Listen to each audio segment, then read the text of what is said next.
Mazda CX-9. It's a newer edition, newer model, 2010, maybe 2011. Uses H11 halogen low beam projectors. Looks like a 9005 high beam.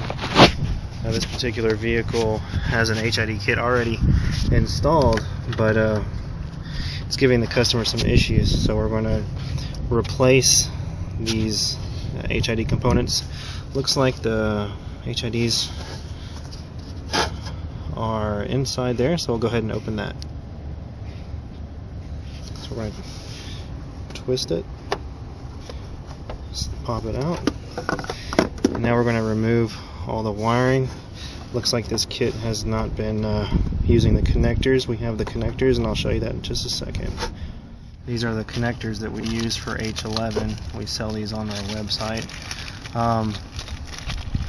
And with some of our kits, some of the premium kits, we actually include these connectors on there. So we'll go ahead and connect this up. Here's the premium H11 HID bulb for the XenonsPLUS Premium Edition.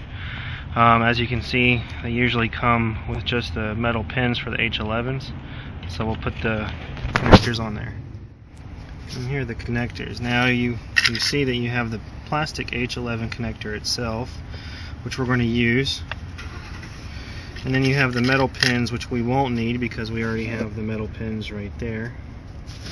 And sometimes you'll use the rubber grommets.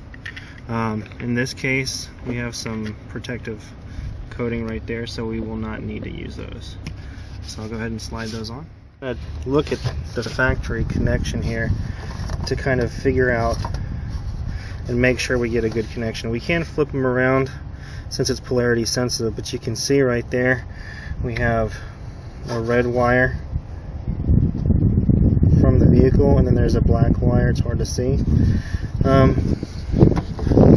And you can see the slot on that plastic gray connector, which will fit in with that slot right.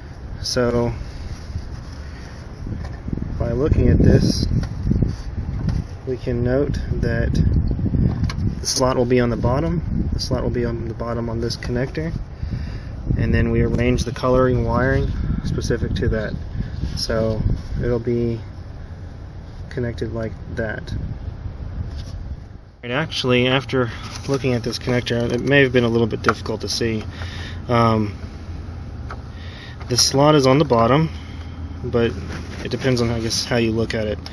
Right now I'm looking directly at the connector, and you see that slot on the bottom. It's right there, and that will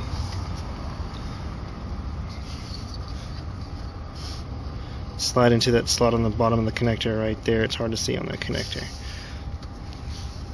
You just want to make sure you have the red wire, which if the slot's on the bottom, the red wire will be on the right, and the black wire is going to be on the left. So let's do that. So I've put the red wire on the right side. There's the tab on that connector, and then we have these seals we can just slide inside, and now we'll have this a good connection to the factory connector inside the headlamp. And our premium slim ballast will fit in a lot of these headlamps that are larger, just like this headlamp on the CX-9 is a larger headlamp. That way we don't have to cut a hole. With other vehicles, you have to cut a hole in this piece right here and then run the bulb, the waterproof product, to keep water out of condensation. So I'm going to go ahead and remove the HID that was giving the customer a problem and install the new units. Now this is our slim XenonsPLUS Premium Canvas ballast. It's a 35 watt slim ballast. This particular vehicle will not need the canvas, but there's no problems putting the canvas ballast on vehicles that do not need canvas. The only thing that you won't have to do is install this grounding wire. BMWs, Volkswagens, Audis, other vehicles like that, you'll need to ground this ballast out for the canvas feature to work. So I'm going to install the premium XenonsPLUS HID bulb, H11, into the factory housing here,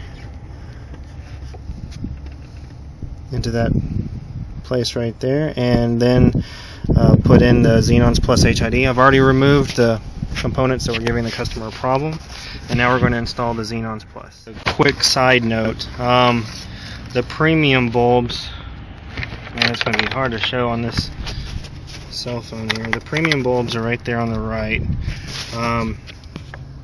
They have a ceramic basing coating right here that covers the HID bulb from the plastic high temp piece. Now the H11 bulb on the premium is up on the top, so there's not a shadow on the ground, as with this bulb here. The return wire is on the bottom, and it casts a shadow on the bottom of the ground of when the vehicle is driving at night. There's just a shadow where that return wire is, and the premium return wire is on top, so there's no shadow. Just a side note. So I've connected securely the bulb inside the housing. It's in there securely, and then I've connected the factory connector to the connector that we put in earlier, and now you have the power wires. This is the amp connectors, female and male, and this is going to go into the ballast end where the igniter is. This box right here is the igniter, and those are going to connect to these two wires right here, female and male amp connectors. And then on the other end of the ballast is your power input. Since this is a CAN bus, it has the CAN bus module built in, and this will connect to the other end of the connector that connected to the vehicle. It's from this connector. If you follow these wires, it goes through the waterproof grommet to this 9005, 9006 female connector with yellow waterproof grommet, and then that will connect to the ballast, and then we'll put everything inside the headlamp and test it out. Everything is connected and is tucked inside the headlamp itself, and now we're going to take the cover and place it back on the headlamp, lock it in place, and this side is done. We're going to do the same thing on the other side. This side is a little more difficult to get to. You may have to remove this component right here. There's a screw here and there. Just take it out of the way. Or if you have small enough hands and arms, you can try to get in between there. So I will go ahead and put this side in, and that should conclude the installation on the Mazda CX-9. If you have any questions, you can give us a call or contact us on our website. Highly recommend getting the premium edition of the XenonsPLUS. They are some of the better quality HID kits out there and have a 3-year warranty.